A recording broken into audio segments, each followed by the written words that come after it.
मतदार यादीमधील घोळाच्या मुद्द्यावरून विरोधक आक्रमक झाले असतानाच आज राज ठाकरेंनी ईव्हीएम संदर्भात चक्क जादूचे प्रयोग दाखवले। होय, राज ठाकरेंनी भाषणाच्या सुरुवातीला जादूचे प्रयोग असं म्हणत ईव्हीएम हॅक करण्यासंदर्भात काही प्रात्यक्षिकं दाखवली। रंगशारदामध्ये मनसेचा मेळावा झाला। यावेळी मतचोरी आणि मतदार यादीमधील घोळाच्या मुद्द्यावरून राज ठाकरेंनी जोरदार प्रहार केला। 1 वर्ष लागलं तरी चालेल, पण मतदार याद्या साफ करा असं पुन्हा एकदा राज ठाकरेंनी सांगितलं। दरम्यान मतदार यादीतील घोळासंदर्भात भाष्य करताना त्यांनी काही उदाहरणंही दिली।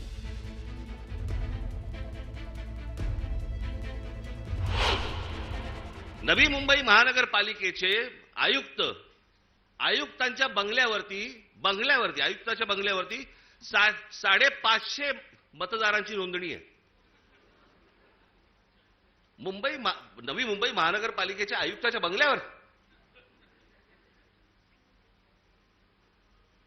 तुझ्या इकडेच का काय? आता मला आठवत नाही बघा, परवा दिवशी कुठेतरी एकाचा पत्ता सुलभ शौचालयाचा आहे। चला, बसला असताना सही घेतली काय?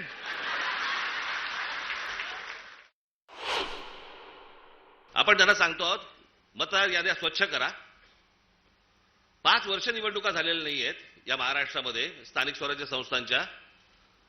मतदार याद्या स्वच्छ करा। अजून 1 वर्ष लागलं तरी चालेल, 1 वर्षाने निवडणुका घ्या, काय फरक पडतो? आणि उद्या मतदार याद्या ज्यावेळेला स्वच्छ होतील त्यावेळेला ज्याचा विजय होईल, ज्याचा पराभव होईल आम्हाला मान्य आहे। उद्या आज जे सत्तेवरती आहे त्यांचा जर समजा विजय झाला, मतदार याद्या पूर्ण पारदर्शक झाल्यानंतर आम्हाला मान्य आहे।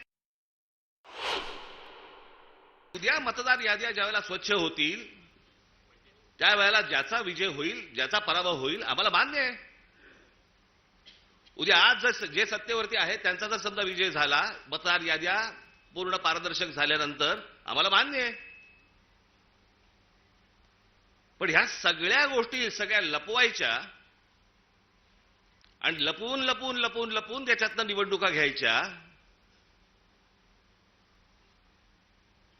मॅच तर फिक्स आहे। उद्याचा 1 तारखेचा आपण मोर्चा काढतो आहोत। दणदणीत मोर्चा झाला पाहिजे, दिल्लीपर्यंत कळलं पाहिजे महाराष्ट्रामध्ये काय आग पेटली ती।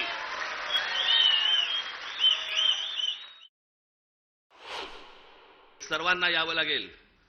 आज नोकरी होती, बॉसने नाही सांगितलं, बॉसला मारा।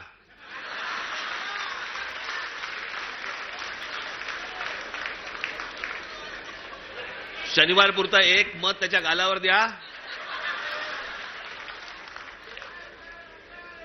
आणि मला असं वाटतं तुमचा बॉस पण मतदारच असेल, त्यालाही घेऊन या। पण हे जे चाललंय हे या महाराष्ट्रातल्या, या देशातल्या प्रामाणिक मतदाराचा अपमान सुरू आहे। दरम्यान 1 नोव्हेंबरचा मोर्चा म्हणजे महाराष्ट्रात पेटलेली आग दिल्लीपर्यंत कळली पाहिजे असं म्हणत राज ठाकरेंनी मोर्चामध्ये सहभागी होण्याचं आवाहन केलं। जिथे फक्त आमच्या महाराजांचं नाव असलं पाहिजे, इथे टुरिझमचे आता सेंटर्स काढायला निघालेत। मी आत्ता सांगतोय, सत्ता असो नसो, वर नाही, खाली नाही, आजूबाजूला नाही, कुठेही नाही,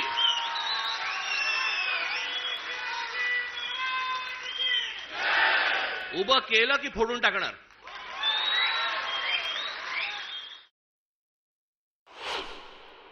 मला स्वतःला मुख्यमंत्री करा म्हणून किती लाचारी करायची? बरं, हे वरती पंतप्रधान देखील माहिती नसेल की खाली काय चाटुगिरी चालू आहे। इथपर्यंत हे कशात नाही येतं? ही सत्ता डोक्यात गेली ना की आम्ही वाटेल ते करू। शिवाजी महाराजांचे गडकिल्ले असू देत, नाही तर काही असू देत, मला मुख्यमंत्रीपद मिळालं पाहिजे, मला सत्ता मिळाली पाहिजे, मला जे समोर दिसेल ते मला मिळालं पाहिजे। याच्यासाठी ज्यांना काही मला खुश करता येईल ते मला खुश करावं लागेल। दरम्यान लाचारी ही आमच्या रक्तात नाही असं म्हणत राजू वाघमारे यांनी राज ठाकरेंच्या टीकेला जोरदार प्रत्युत्तर दिलं। पहिली गोष्ट, त्या टीकेचा आम्ही जाहीर निषेध करतो, कारण लाचारी ही आमच्या रक्तात नाही ना आमच्या नेत्याच्या रक्तात आहे। लाचारीने आता कोण कोण एकमेकाच्या जवळ येत आहे आणि कोण एकमेकाला काय बोलत होतं आणि आता कोणाच्या बाजूला जाऊन बसतंय हे पूर्ण महाराष्ट्र बघतोय.